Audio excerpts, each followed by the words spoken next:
We've gotten so much rain in the last few days that this bucket has been filled up. And that's not counting the leftover of a hurricane that came through last week. We actually had leftovers of a tropical storm in the last few days come through, and it's been raining non-stop. It's the first time it quit raining in a few days now. It's been raining for a few days straight. I'm going to give another little update on the system, what I've done in the last couple of weeks. Due to all the rain we've had in the last couple of weeks, pretty much everything in here got some serious powdery mildew. So I ripped out a lot of those larger vines. And here's to show you how the powdery mildew is going. I didn't do it, but if you guys have issues with that, or you don't want to have issues, you can actually take some compost tea that I showed you in one of my, I think my first video, I even showed you how I make it, and spray it on the leaves. And basically, if you colonize the leaves of your stuff in your greenhouse with other bacteria and fungi, you won't have room for this white powdery mildew spores to form. And the white powdery mildew spores do not grow when light's shining on the leaves.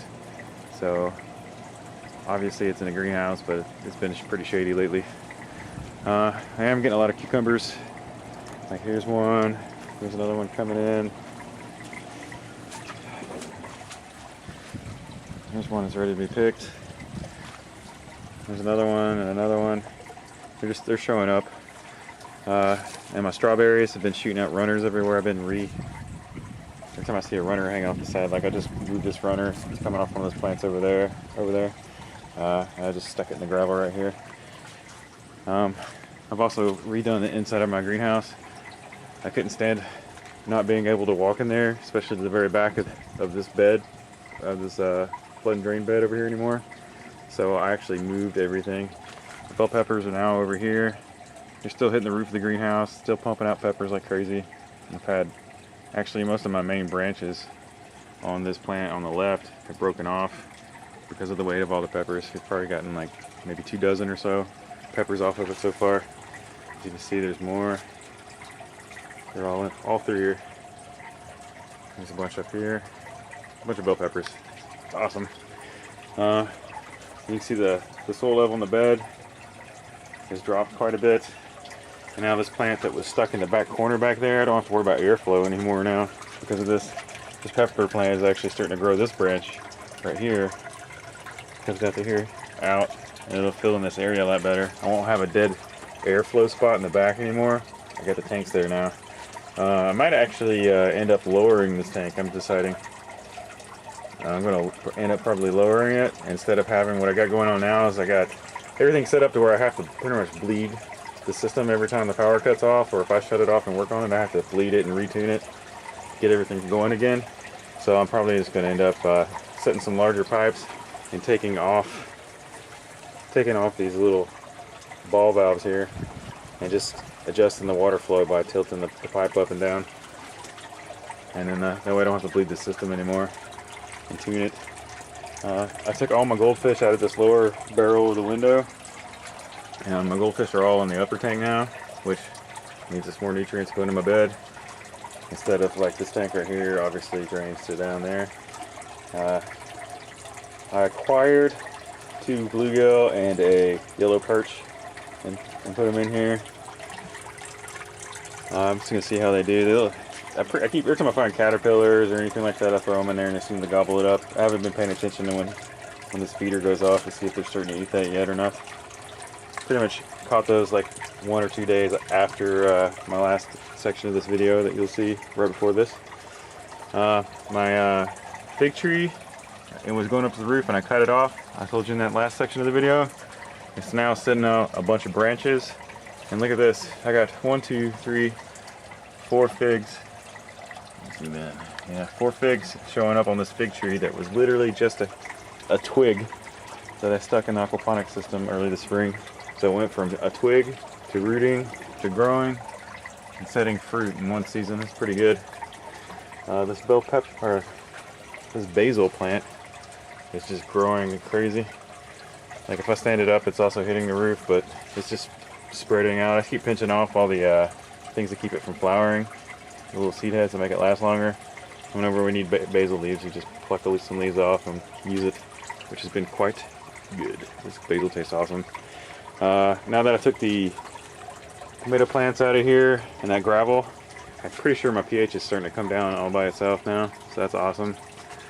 And that might be why my tomato or my strawberries are starting to take off and send runners everywhere now. It seems like they like this a lot more. Also, my jalapeno plant has been pumping out peppers like crazy. I haven't been able to eat them all. And it's really off of like just 2 plants is all I've planted in here. Even the bell pepper plants they're having here like fell over because they got some bell peppers growing on now. They're starting to grow out. I'll probably trim them back during the winter. Let's hope maybe they'll survive too, who knows. I doubt it, but we'll see. And then I got more cucumbers. I took a green onion left over from the kitchen. It was cut off right here. And just in the last few days it's already sending out a new sheet. So I might actually put some green onions here and there throughout the bed. I was getting worried about this creating anaerobic. These garlic chives and chives right here. You know, like just with the tomato plant roots, they were supposed to be able to create anaerobic environments by having so many roots. So I'm worried about this, but I haven't seen it yet, especially since I think the pH is coming back down. There's so many roots. You can see this whole thing right here is just a big mat of roots. So much so the water can't really go through it until it runs off the end of it down there. The other bed is actually worse, with those chives that are back there in the corner. Everything's doing good. And another thing too is if I lower this tank, that will also it frees up this whole north wall, and it would free up that whole wall back there in the corner too, for me to put grow towers in.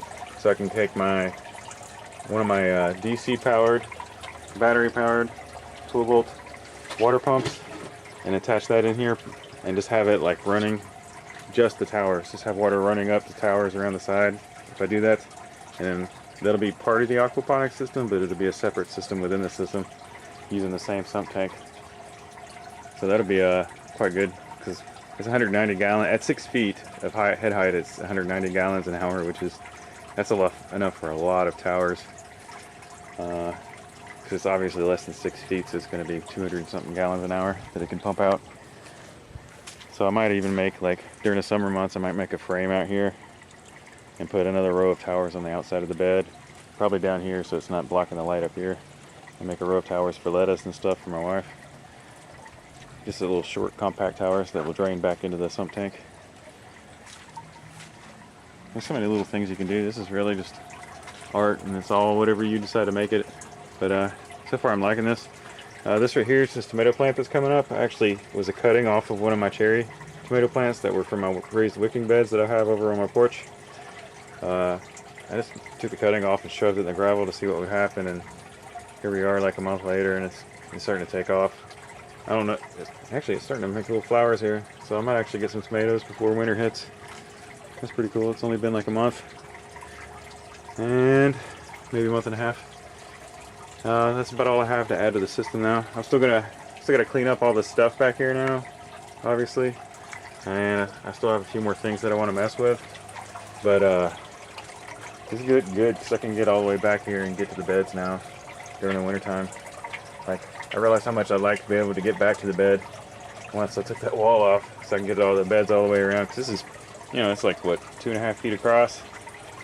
So once it's overgrown like this, especially, it's easier to get back in and all around. And during the winter time, it's going to be even harder. If my fish tank was probably, my barrel was right here, right? So I couldn't get that at the back corner of the bed. And now I don't really have any need for hooking up a fan during the summertime, because I got this whole doorway right here. It's all wide open, and then that whole wall.